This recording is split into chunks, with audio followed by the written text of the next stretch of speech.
Bunyoro kye kimu ku bitundu ebikyasinze okulimibwamu ebikajjo mu ggwanga lino, ng'omulimu guno guyimirizaawo abantu bangi mu kitundu kino, ng'era abasoba mu mitwalo 7 be bagambibwa okubanga bayimirirawo lwa kubirima. Guno gutwalibwa nga mulimu gw'amaanyi mu bitundu bino, era ng'abantu abasoba mu mitwalo 7 be baguganyulwamu, omuli ababirima, ababitikka, abakozi mu nnimiro awamu n'abalala. Mu mwaka gwa 2017 abaali mu mulimu guno ogw'ebikajjo mu Bunyoro baawalirizibwa okutondawo ekibiina ekibagatta ki Bunyoro Sugarcane Farmers Cooperative Union, era nga waliwo amakolero amalala agaasikirizibwa okugenda gye bali okubagulako ebikajjo okuli Kachira, Atiak, Lugazi, Victoria awamu n'amalala okwegatta ku Kinyarra eyali ebagulako mu kusooka. Okusinziira ku ssentebe w'ekibiina kino Muhammad Kazibiraine, basobola okugulayo minzaani eziwerera ddala 4 okusobola okupimanga ebikajjo byabwe nga tebinnaba kugulibwa.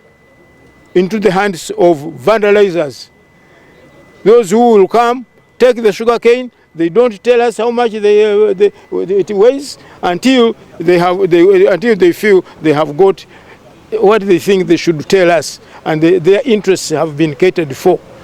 This is why we've been here. We've come here because you go to a place like Kinyarra, you go to Kiryandongo, you go to Hoima Sugar, you go to Bwendero, which was taken over by Kinyarra. The same thing. You do not have. You are not allowed to see your weight bridge, the weight of your product. So how really do I just give out my products and hope that somebody will tell me how much it has weighed and how much money I'm supposed to give? Wabula n'agamba nti byasanyusa amakampuni agaali gabagulako ebikajjo, ng'era minzaani zino baazibajjako era ne bagaana okuddamu okutunda ebikajjo nti mu makolero amalala. Minzaani nga bapima ebikajjo byaffe, tweterawo minzaani ezaffe, ffe nnyini ne tweterawo minzaani ezaffe. Kaakati minzaani ezo kubanga omuyindi tayagala kikajjo kyonna kifulume wano, yasazeewo n'agenda mu gavumenti ne yeekubira enduulu, era n'aba mu gavumenti ne bamuwuliriza ne bajja ne batwala minzaani zaffe. Tetumanyi na gye ziri, twazigula naye baazitwala. Embeera eno ebawaliriza okuddukira mu bukama bwa Bunyoro era ne beekubira enduulu eri omuhikirwa Andrew Byakutaaga olw'omuwendo gw'abantu abaganyulwa mu bikajjo bino. Bano bagamba nti abantu bangi baakosebwa ebikolwa bino. Yeegula ebikajjo kati baagala kugaana n'abalala abo ababadde bava ebweru okujja okubigula wano.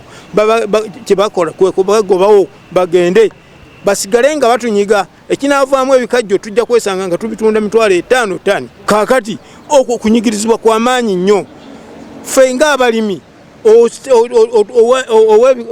ow'ebikajjo kampuni n'omala emyezi 3 nga tofunanga sente kuva mu bikajjo byo bewalima, ng'ate ye yabijjamu dda sukaali, yabijjamu dda bagaasi, yabijjamu dda molasses n'abitunda.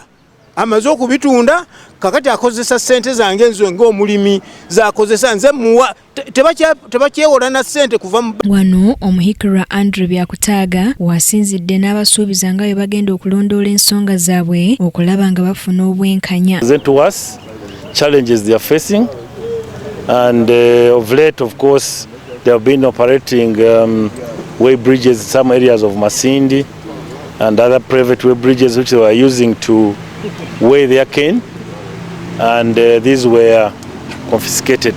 And so they've come to present one of the challenges, that as one of the challenges, and many others. And of course, as I have informed them, we are also going to consult with the other kingdom authorities and with the government officials to really find out what is exactly going on.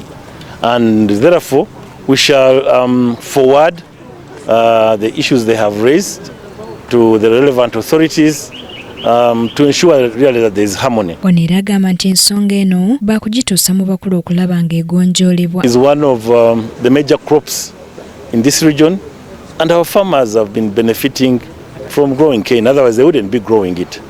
And so when they have challenges and they come to us, it's important for us to to ensure that we consult with the concerned authorities so that their issues are heard. Ssebugenyi Joseph yakusakidde eggulire lino ku KTV amalindirire.